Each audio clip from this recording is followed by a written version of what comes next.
artificial intelligence will completely transform our world. But what is AI? Why will it affect you? And how can you and your business survive and thrive through the AI revolution? Welcome to AI and You. Here is your host, author, speaker, and futurist, Peter Scott. Hello, and welcome to episode 148. Today we will conclude the interview with the straight-talking Missy Cummings, who became one of the U.S. Navy's first female fighter pilots in 1988. Then she got a PhD in space systems engineering and later opened the Human Autonomy Laboratory at Duke University, and recently spent a year as a safety advisor for the National Highway Traffic Safety Administration, which is when her comments about Tesla received a great amount of attention. She just moved to George Mason University in the Department of Computer Science, running the Mason Autonomy and Robotics Center. We touch on non-vehicular robots towards the end of the interview, and one of the things that strikes me about robots is that when you start learning about them in school, the way a robot articulates is taught in terms of cascading transformations between coordinate systems, which is to say that a hinge, like an elbow, imposes a rotation, and now you have to switch your X, Y, and Z axes around to understand where your hand is. This leads to a lot of matrix multiplication. But humans, who have a lot of hinges, don't implement trig functions anywhere. There's no cells in our brain or muscles that compute cosine functions, yet we pick things up anyway. So those capabilities of dexterity and locomotion can't be fundamentally dependent upon that kind of calculation, and yet our current robots are, which makes me wonder whether it's possible to get robots to deal with the world without it all being based on matrix arithmetic. Maybe a roboticist out there could weigh in on that for us. Anyway, back to the interview with Missy Cummings. When I was thinking about vehicle autonomy years ago, before it existed publicly, I always imagined it would be a progression through some sort of infrastructure build-out, like vehicle to infrastructure, which hasn't happened. We seem to have leaped straight to making or trying to make vehicles independent, autonomous, in the true sense of not talking to anything else. Have we gone too fast there? Should we be building out infrastructure that can communicate with vehicles, for instance?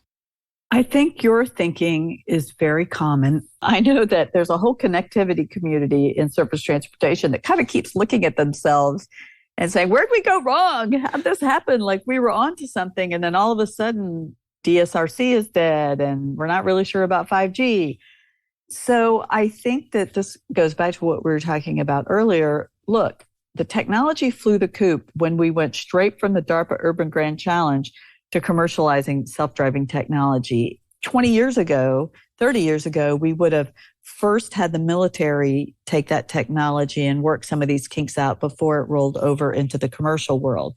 So because we skipped that, I do think that, we've opened Pandora's box in the wrong place at the wrong time, because the care and feeding that would have gone into the test and development of this technology under the military setting, and more risky, let test pilots die instead of letting your average American die. That's been a good model for us up to this point. I'm not saying it's the only model, but I'm saying, gosh, it just turned out that these, when you're talking about safety critical systems, there's a reason we let government through the military do a lot of the risky investment so that if it fails, that it doesn't end up in a lot of lost lives. So that being said, I also think the connectivity issue is there are actually two different issues here.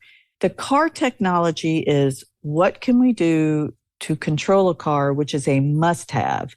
The connectivity and infrastructure and in the environment, that's kind of a nice to have.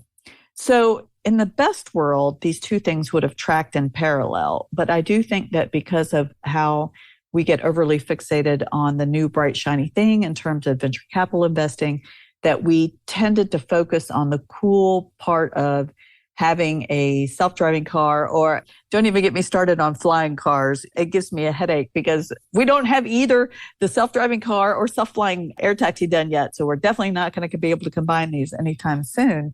Instead of thinking about this nice to have, and wouldn't it be better if we could, for congestion, for example, what if we could actually start having cars communicate with traffic lights so that they could moderate their speeds instead of having to stop at lights? Wouldn't that be better for the environment? It would also be better for our time.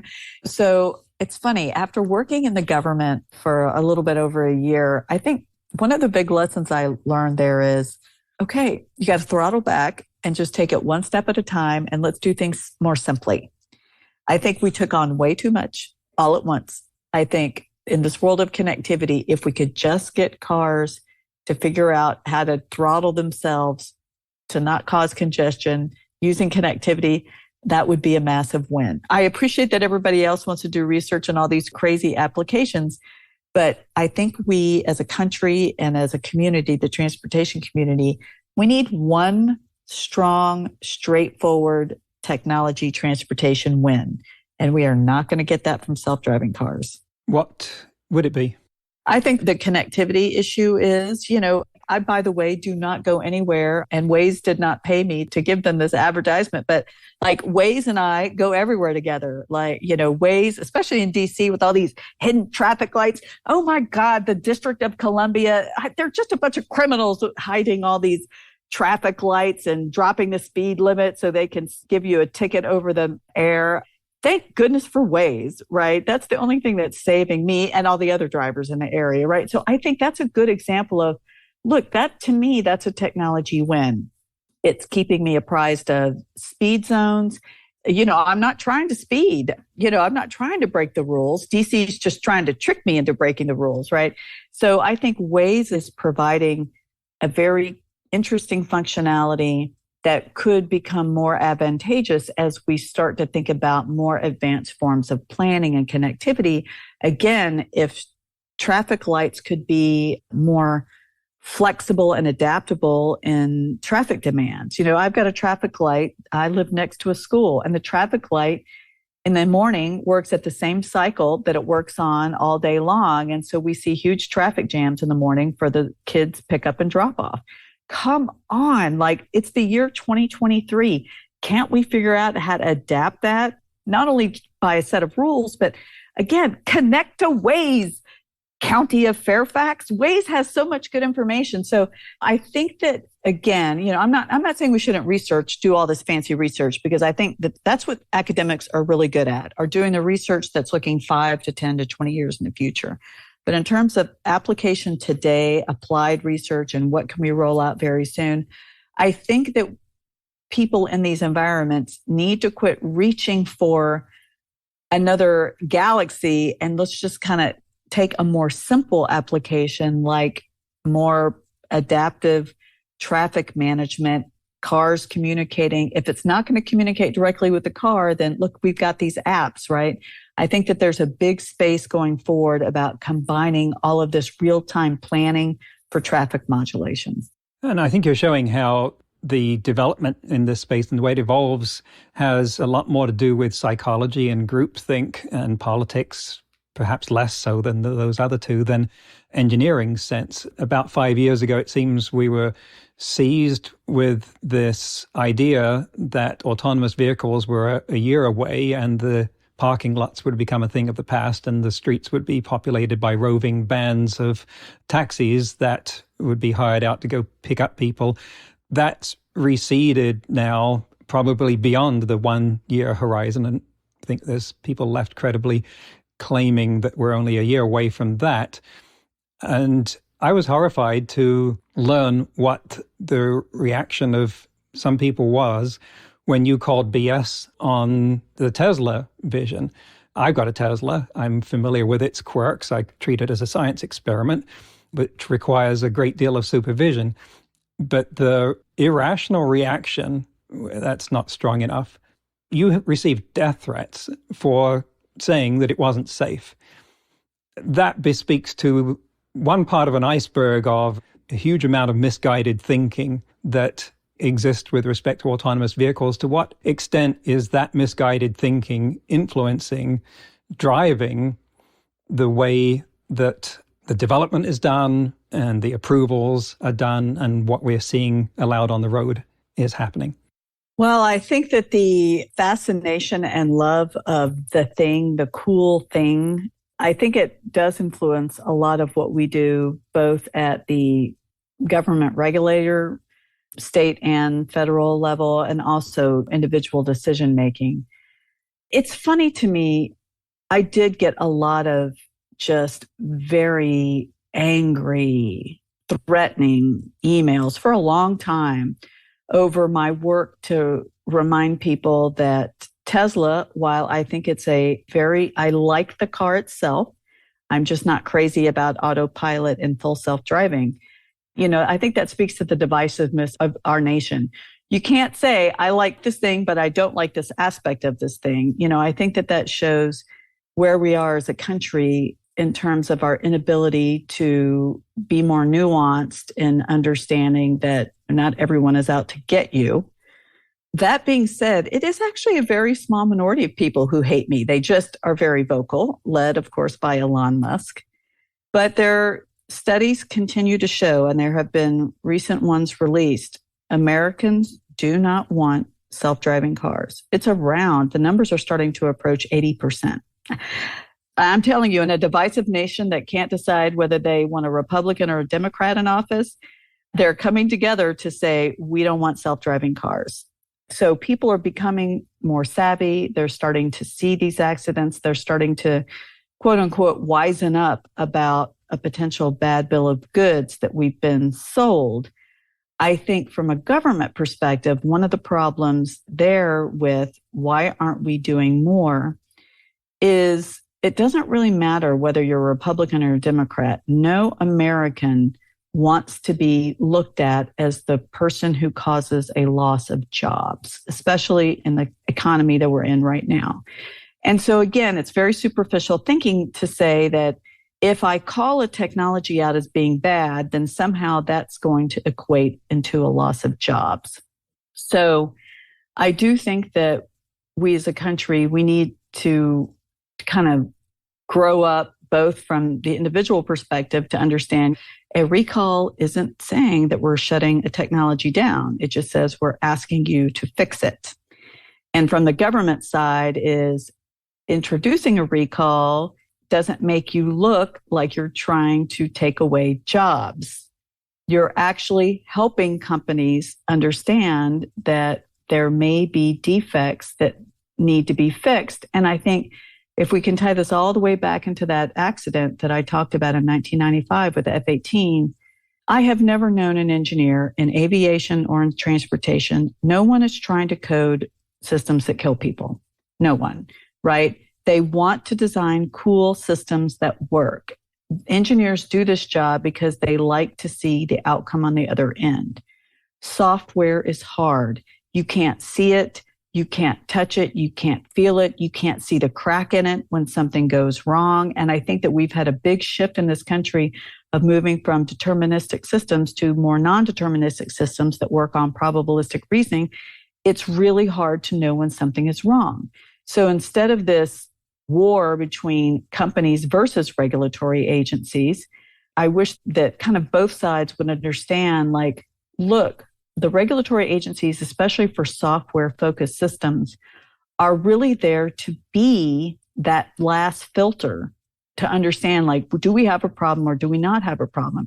It's very difficult to catch problems in software, especially when companies are motivated to get products out to market very quickly. So the regulatory system that we have, it's the right design. It should serve as a checks and balances. But people need to understand that it doesn't have to be adversarial, but both sides need to work for it to happen. So the regulators need to be able to step up and say, okay, there is a flaw. And I think our regulatory structure needs to change too. I think doing things by making a rule book of rules, the FMVSS that we have, the Federal Motor Vehicle Safety Standards, I mean, this is old fashioned. We need something that you can update more often than once every 10 to 15 years, right? Because that's the nature of software. So But I also think companies need to spend more time and money on understanding what it means to have a safety culture. So I think both sides of the problem need to mature in their thinking. I think that we are getting there, but I predict that in the next 2 to 3 years, we'll start to see the judicial branch check in, and there'll be some high profile lawsuits that will start to bring some judgments that will make both the regulators and the companies start to toe the line more. So a bit of backlash. When you mention systems not being designed to kill people, it reminded me of a report about 3 years ago that an AI had been developed for dogfighting and had beaten another pilot. Now, I wonder if you have some color around that report, because they quoted an aviator as being basically, well, saying, okay, you got me. This thing is way better. I assume you know what I'm talking about. Oh, yeah, I'm telling you. If there's another third rail, it's the whole DARPA ACES program. So that's what you're talking about. Okay, give it to me. So the Defense Advanced Research Project Agency, sponsored by the government, they developed an AI to fly against a fighter pilot in a simulator. The whole thing was totally rigged. Not only was it rigged, and I don't have enough time to go in on how the AI was especially trained, how the fighter pilot was limited to certain actions and scenarios. The whole thing was rigged. And in the end, what it ended up showing is just how bad the Department of Defense was in artificial intelligence. I was just shocked and appalled when I saw these research results. I thought, look, DARPA is supposed to be the most cutting edge agency that the military has. And what they ended up showing was just how bad they were at designing an artificial intelligence system to actually do something meaningful, and how desperate they were to show the rest of the world that somehow that they were doing something that could rival Silicon Valley. So I give everyone a big fat F on that. And by the way, I'm a researcher who in theory could get DARPA money. I guess I'm not going to get DARPA money anymore to do research, but I feel like I have to say this. I have to call out that the emperor's not wearing any clothes, because China sees this, right? I can't believe that we're doing demonstrations that actually ends up showing China and Russia just how bad we are. And then the people who are designing this and putting these videos on the internet don't stop themselves and say, wow, we actually don't look that good by showing off these technologies. So I call out to DARPA, like, if you want to do a really good job, then put a real person in a real plane and have a real robotic F-16, which they have, and then let's do it and see how that works, because I don't believe it. I'm not saying that it never will happen, because, by the way, as a person who did dogfighting at one point in my life, it's very rule-based and it's very by the numbers. You can codify that. We could make an AI absolutely kick the butt of a human. But to do that, you have to be able to manage the uncertainty in the environment. And I don't see people solving the real problems that we need to solve to make that happen. So I'm laying down the line in the sand. All right, DARPA, you want to show that an AI can do it? Then let's do it in a real plane with real person, and then put that video on the internet, because I think then that would be extremely impressive. At some point, doesn't the AI end up winning in the future? If you get it right, then you have a plane whose flight envelope isn't limited by human physiology, and that should be able to win. Won't that happen at some point? Exactly. That's right. That's exactly the point. The whole reason when you're a fighter pilot, you actually have to go to this school, we call it puke school, where you have to get spun in a centrifuge to show that you can take the maximum Gs that you have to put on the aircraft to be able to do the really tight turns to get to the right missile shots. And what's crazy is when you come out of the simulator, I had to do it like everybody else do it. Everywhere where you're in a harness, everywhere that the harness was holding you, touching your skin, your capillaries burst.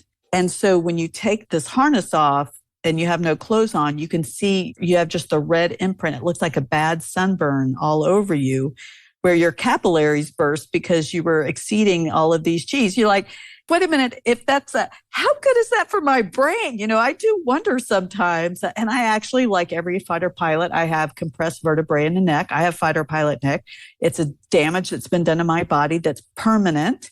So yes, an AI we should be using them for fighter pilots.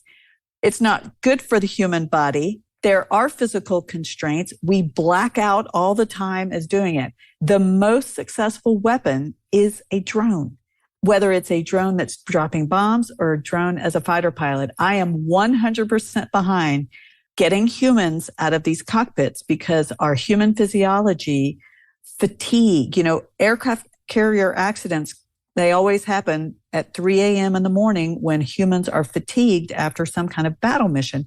We need to embrace the fact that there is a place for automation and autonomy out there, but we are not replacing that pilot. We are actually now saying, all right, pilot, you're going to be back at the aircraft carrier, or you're going to be on shore somewhere, and you're going to be coaching that plane who can actually do a much tighter turn that's not going to burst its capillaries, that's not going to crash aboard the aircraft carrier at 3 a.m., but you're going to help provide its strategic thinking and its ability to reason uncertainty. And I think that's what I'm advocating for, is that we really, instead of trying to do all this replacement of humans with robots, let's do augmentation and teaming.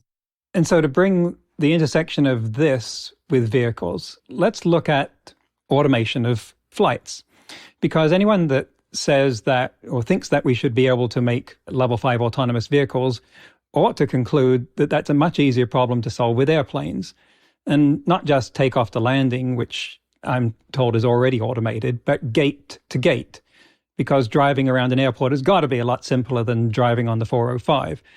And yet that isn't happening. Now, is it something that isn't happening because of the psychology, the shared fate? You want someone at the pointy end of this thing who's going to get hit first? Or is it because of the technology? Because at some point, that psychology ought to shift where people wouldn't want to get into a plane that had a human in the front, because they would say, well, that's a weaker link than a machine. Oh boy, you're really touching on not my third rail, but probably everybody else's third rail, which is, would you ever get into a plane not flown by a human? So let me unpack a couple of different points that you asked. First of all, it is very achievable by today's technology to go gate to gate and have a human never touch the controls. So it's possible. I've written a paper that showed that pilots only touch the stick out of any flight of any length, whether you're flying to Australia or just to your next state, for 3 to 7 minutes. So, and that's only on takeoff. And it's only because we haven't certified automated takeoff yet for commercial aviation. But it's obviously, we've got drones that are the same size as commercial aircraft flying around. So it's doable. I think the question is, when are we going to make the investment in the infrastructure? We would need to layer in airports a lot more technology just to make sure that, for example, that you're not going to run over a baggage handler. So I think that definitely doable. It's just a matter of who's going to back the capital and get the regulatory agencies on board. So that is a different problem than, do we want to see a person on the plane that's the captain/pilot? And I think that humans will never fly in a commercial plane with other humans unless we have somebody in charge. Now, I'm not saying that that person has to be flying, but I call it the Captain T. Kirk approach, James T. Kirk. We've got to have somebody up there because of shared fate, because people want to believe, regardless of what happens, that that person is going to be doing everything they can to save their own lives and thus save your life. Even today, I mean, that person's only touching the stick 3 to 7 minutes, right? And I think that if you ask people, would they feel comfortable or uncomfortable with that, they'd say, oh, I'm good with that because I fly all the time and I see that we don't have problems.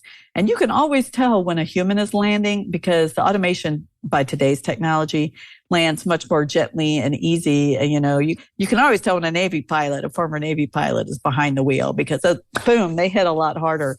So I think that if people, and they continually do understand that the automation is flying the plane, but they want someone in charge, and they want somebody in charge, not just for the technology problems, But increasingly, we see the human problems, people picking fights, and people want to be able to point to someone in charge. It's their security blanket. And I raise it not out of any great enthusiasm because pilots are my favorite people and they're getting a raw deal these days. And I wouldn't want anyone thinking that I was wanting to get rid of Sully Sullenberger, but thinking of that on that flight, if an AI had been flying the plane and you get dual engine out bird strike at, 5,000 feet or whatever it was on takeoff, would an AI, today's AI, have handled that? I mean, even to the extent of landing on the Hudson? No, but there's just some technical reasons why planes cannot do emergency diverts. And I think that that's a big issue. Wind is still a very difficult construct to model inside of these systems because wind if you're standing outside the airport and however windy it is there is not the same wind at 1,000 feet, is not the same wind at 18,000 feet. And we still don't have a lot of really good technology that's got the precise understanding of where wind is, how the wind is going to push you. And so the technology, I'm not saying we won't get there, we're working on it, but to be able to understand where the emergency divert is and to be able to adapt with wind, among other factors, we're still not there yet. And I am not aware of any code that has been put in any commercial aircraft that will make it land on water. So we do need to be able to have these capabilities, but it's kind of like the fighter pilot dogfighting code. We can do it. I'm 100% sure we can do it. I'm 100% sure that we can codify in what it would mean to do an emergency divert and an AI could land on the water. I do think that we need to think a lot harder then about that teaming approach too, because you would have wanted that. You would have want some kind of new breed of pilot/dispatcher on the ground who would have said, okay, let's say it was a FedEx plane full of packages, because I believe that's where it's going to happen first. FedEx, DHL, they're going to have UPS, they're going to have robots flying packages around, and we'll be fine with that. But let's say we want to try to have that emergency divert happen. You need somebody somewhere to be able to say no, that you're making the wrong call. And if nothing else, have the airplane fly into the ocean instead of trying to land in the wrong place and killing everybody on the ground. So I think that that is achievable in my lifetime. I think we will see cargo aircraft completely flown by automation. And then once that happens, we'll start talking more and more about what's going to happen in commercial aviation. Interesting. Thank you. Just with an eye on the clock here, I wanted to ask about other kinds of robots because we've been talking about the ones that carry people or things around, transportation. And you have pictures of you with another kind of robot, sort of more humanoid. Does your work involve that sort of robot? Can you describe other kinds of robots that you're involved with? Yes, I love how much people love humanoid robots because I, like everybody else, want Rosie, the robot maid, to run around my house and do everything for me. So as much as I love that, I also think that this is probably the least likely robot application to happen anytime soon. But I do a lot of work with robot arms, for example. So there are, in a lot of manufacturing settings, the idea that robots can pick things up and put them other places or help you assist in tasks. So it's kind of an abstracted humanoid down to just a single arm. But yes, we do work a lot with various applications of robots that at least approximate some part of the human. What do you think about, say, I'm not going to go to the Tesla Optimus. That might be a bridge too far. But what do you think about the Atlas robot from Boston Dynamics? I love Boston Dynamics. They have the coolest robots. I love every time they come out with a dance video. It's so fun. And I love showing it to my students. And I think what they've done is amazing. But again, even the Boston Dynamics people would tell you there's a reason that you don't have these in your house right now. They're still very expensive. The batteries don't last very long. They're kind of loud indeed. Like they came out of the gate developing this robot dog that in theory could carry supplies for soldiers. But one of the problems with them was that they were so loud that they're just kind of a dead giveaway. You can't sneak through the woods if you've got a big robot going, row, row, row, row, row. So I think that just points to the fact that there's still a lot of engineering and advances that need to be made. That being said, though, they're really coming around. And I think the quadruped, unlike the humanoid robot, where we still really have not figured out human proprioception, meaning the human brain is so amazing. It's a very low energy control wonder, the fact that it can do everything that it can do in the human body. Quadrupeds are better because obviously that's more stable and you can do more with that. And so I am really hopeful as a person who does a lot of backpacking. I would really, really, really love to be able to buy. I'm pleading now with Boston Dynamics, give me an affordable couple $1,000 robot that's quiet that I can take on my backpack so it can take my tent and a bottle of wine and chairs and, so I don't have to carry that. A Sherpa. Yeah, exactly. That's right. That's what they should call it. That should be their Sherpa robot. I'm very optimistic that they will continue to increasingly come up with commercializable robots. It's just going to take a while because anytime you're asking a robot to work in any setting, all settings, there's so much uncertainty that comes with that it makes it very hard. I will tell you, kind of surprisingly, my favorite robot right now is from a company called Dusty, and there's other robots like this that actually go to a construction site and they take the plans, the architect's plans of where walls should be. And once the concrete floor is laid, the robot will go and then lay down the plans on the raw concrete. It draws the plans and lays them out exactly. This is amazing. And as a person who's just went through renovation, you would not believe the mistakes, even though you have plans and you think, how hard can it be to go from that plan to putting something on a base? It's hard. And humans make a lot of mistakes. And so I think that Dusty being able to transfer plans from the abstract to drawing them on the ground, that is a perfect application of what a robot system, it's a perfect pairing. It's taking a very minutia task that's hard for humans to get all the details right, lays them down, and then the humans can come in and do the more complex construction on top of it. But indeed, even constructing houses, robots are getting better and better at 3D printing houses. I love it. So I think there's a lot that's going to go on. Forget ChatGPT, forget artificial and general intelligence. That's just, you're barking up the wrong tree. These very application-specific robots, particularly in construction, that's where the money's going to be made soon. So one penultimate question. What would you like to have achieved with robots 10 years from now? If you had asked me that question 10 years ago, I would have said, it is my goal to get drones out of the military into the commercial marketplace.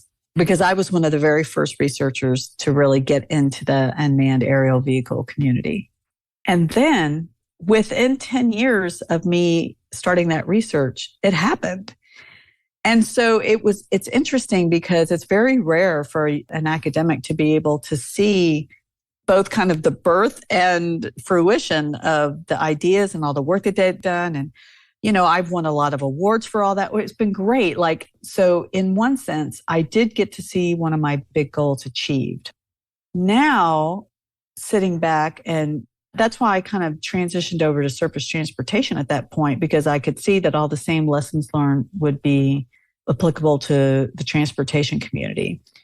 Now, my goal is to get companies to see the value in the collaboration between humans and robots instead of just rote replacement. And the need to understand that human technology interaction piece is just a critical part of business practices and research practices going forward for the next 100 years.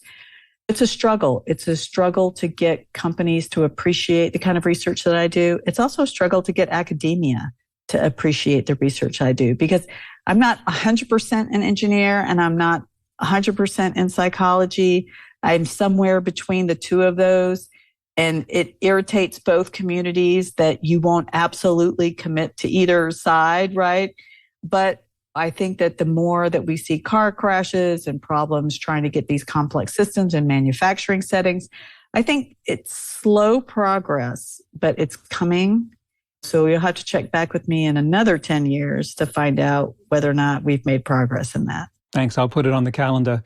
Well, how should people who want to know more about you, what you're doing, maybe get involved or just follow what you're doing, where should they go?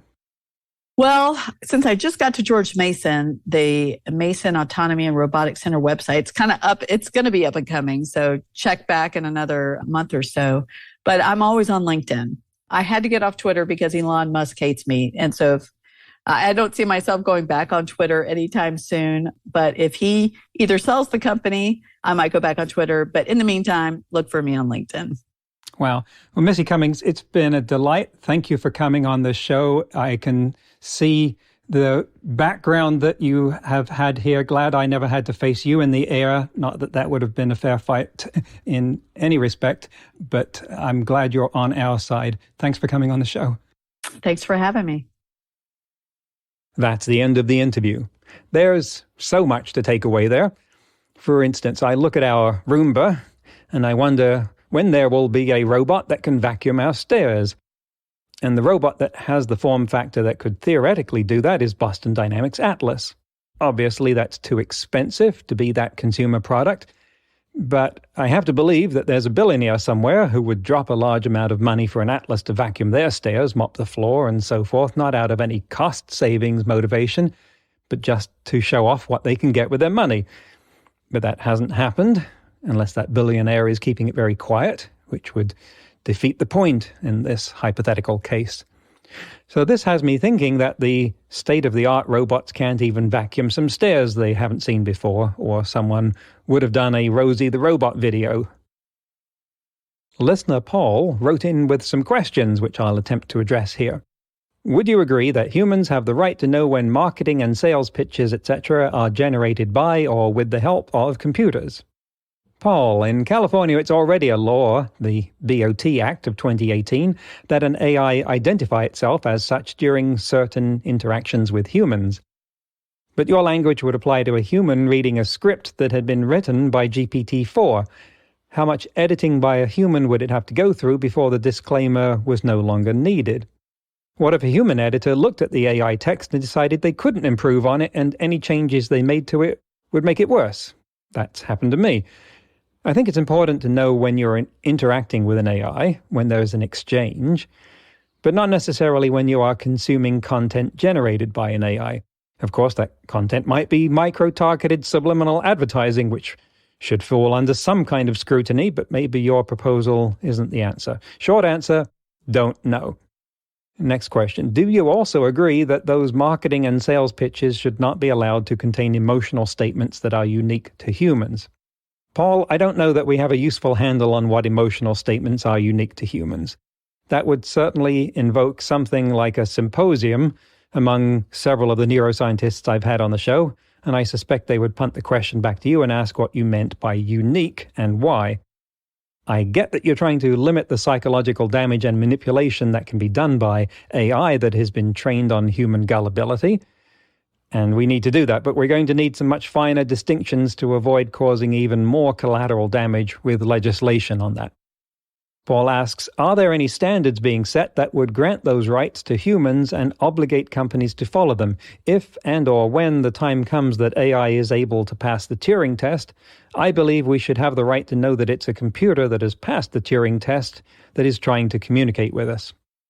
As I've said recently, I'm sure that ChatGPT and GPT-4 have already passed the Turing test, or would if anyone gave them one, but the Turing test has become largely irrelevant in the last few years. There might be something in the new EU AI Act that would come close to answering your question, but otherwise I'm not aware of any such standards, and there certainly isn't any regulation or legislation enjoining companies from such behavior. And finally, Paul asks, now that ChatGPT has teamed up with Wolfram Alpha, can we soon ask AI to expose self-defeating problems created by humanity and provide us with a feasible alternate solution before our house of cards collapses? I think it's not unreasonable to think that GPT-4 might be close to distilling that sort of wisdom, but as I've said before, the problem is not getting a brilliant answer, because the best answer to a self-destructive problem like climate change is likely to be something we already know, just haven't accepted. The problem is getting people to adopt the answer, and just because it came out of an AI doesn't mean they'll listen to it.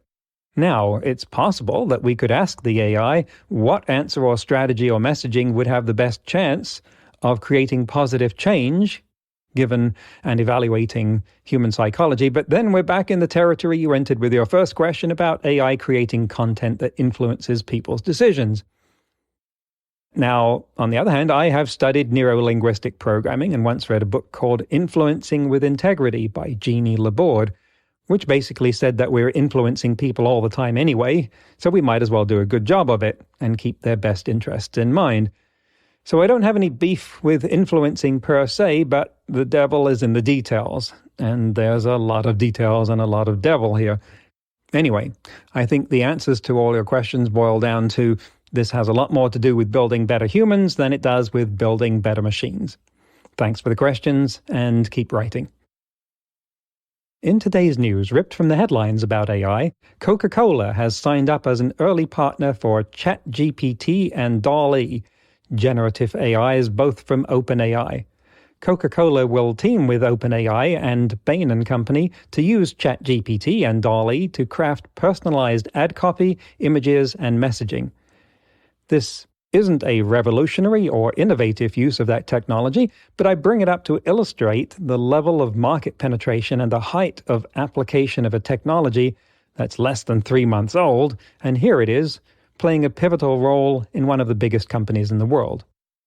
Next week, Alexandra Musavizadeh will be returning to the show. She created the groundbreaking Global AI Index and the Disinformation Index. This time she'll be talking about the AI Adoption Index that her new company Evident Insights has created and what it reveals about the banking sector in particular. That's next week on AI and You. Until then, remember, no matter how much computers learn how to do, it's how we come together as humans that matters. That's all for this episode of AI and You. Please leave a rating and comment and share with your friends. Get the book Artificial Intelligence and You and see more videos and articles at aiandyou.net. That's aiandyou.net, where you can also send us your questions. Thank you for listening.